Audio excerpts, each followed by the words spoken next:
Hello viewers, আসসালামু আলাইকুম। আজ আমি আপনাদের এই যে কলই শাক নিয়েছি সেটারই রেসিপি করে দেখাবো। এটা আজ চালের গুঁড়ো দিয়ে এটাকে পিটুলি করে দেখাবো। এই শীতকালে এই শাক প্রচুর পাওয়া যায় গ্রামে গঞ্জে শহরে সব জায়গাতেই। এখানে শুধু আগাগুলোই আছে, নরম নরম আগা বা ডগা। এগুলো সুন্দরভাবে এর মধ্য থেকে কিছু গাছ পাতা এগুলো মানে মোটামুটি এটা ক্লিয়ার আছে। এটাকে আমি ধুয়ে নিব, ধুয়ে খুব কুচি করে কেটে নিব। আমি এখন ধুয়ে নিচ্ছি।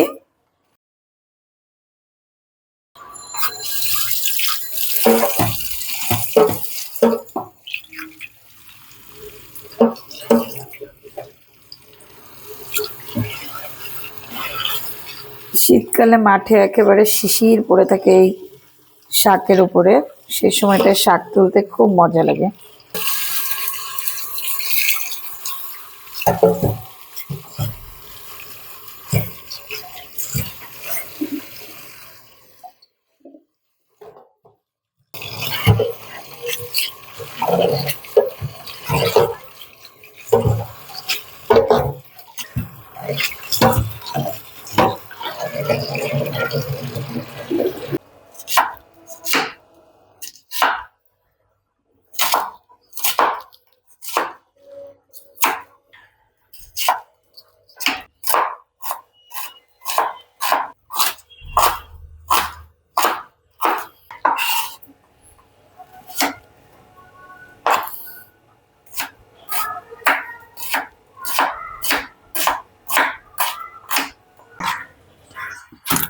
রসুন থেতো করে নিচ্ছি কিছু।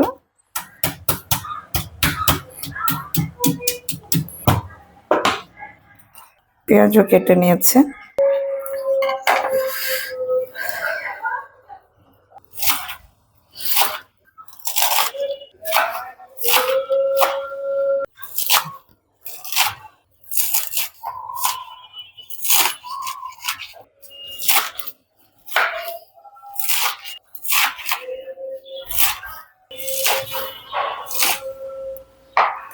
এভাবে কুচি কুচি করে কেটে নিলাম।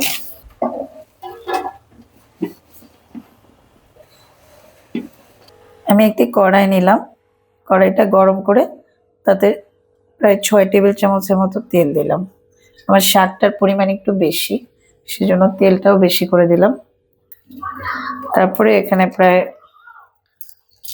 ৮-১০টার মতো শুকনো মরিচ দিয়ে দিলাম, একটু ভেঙে দিচ্ছি। শুকনো মরিচটা হালকা ভেজে আমি এর মধ্যে প্রায় একটা বড় রসুন থেতো দিয়ে দিলাম।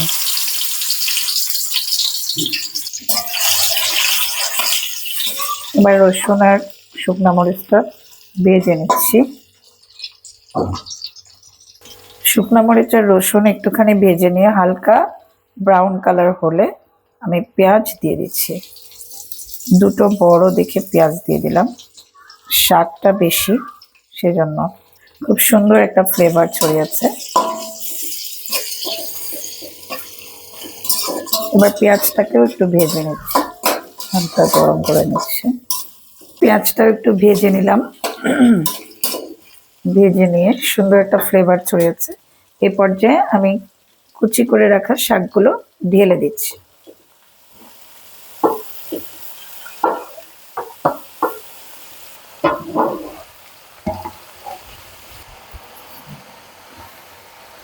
এবার এখানে আমি প্রায় ১ টেবিল চামচের মতো লবণ দিয়ে দিলাম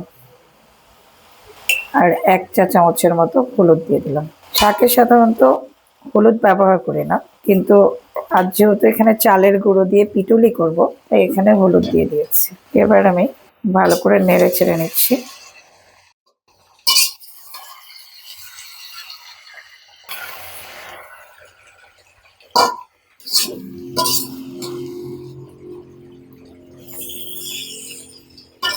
দেখুন শাকটা কমতে শুরু করেছে। এ পর্যায়ে আমি ঢাকনা দিয়ে রাখবো আর চুলার আঁচটা একটু কমিয়ে রাখবো। ঢাকনা দিয়ে দিচ্ছি। আসলাম কিছুক্ষণ পরে, দেখুন শাকটা কত কমে গেছে।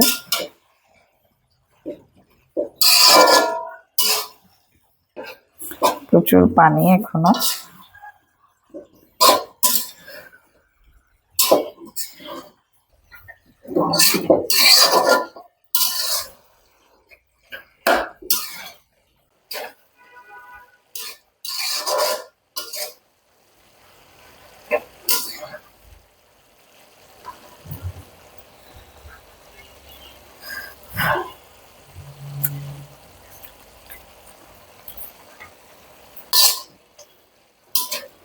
এরকম পর্যায়ে প্রায় সিদ্ধ হয়ে গেছে শাক, শাক থেকে প্রচুর পানি। আমি কিছুক্ষণের মধ্যে একটা চালের গুঁড়া নিয়ে গুলিয়ে এটার মধ্যে দেব।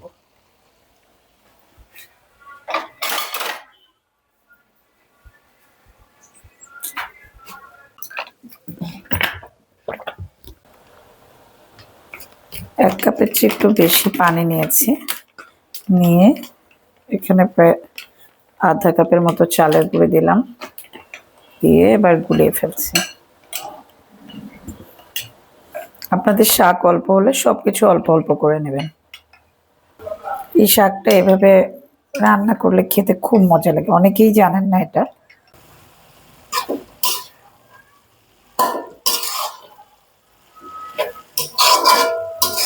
এবার এই চালের গুঁড়োটা এখানে দিয়ে দিচ্ছি, হিটটা বাড়িয়ে দেব।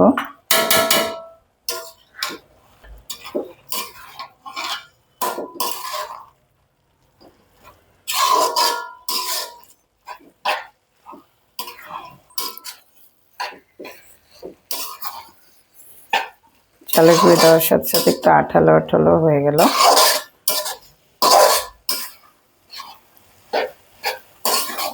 এভাবে এটা রান্না করে খেতে কিন্তু খুব মজা লাগে। না হলে এমনি শাকটা শুধু করলে একটু ঝরঝরে থাকে, সেটাও আরেক ধরনের স্বাদ, কিন্তু এভাবে রান্না করলে খেতে মজা লাগে। এটা সাদা ভাতের সাথে চমৎকার লাগে। একদম এই যে এভাবে নাড়ছি আর শুকনো শুকনো হয়ে যাচ্ছে প্রায় এই পর্যায়ে, আর তেলটাও বেরিয়ে আসছে দেখুন তেল। এরকম অবস্থায় আমি নামিয়ে ফেলবো, চুলাটা বন্ধ করে দিচ্ছি।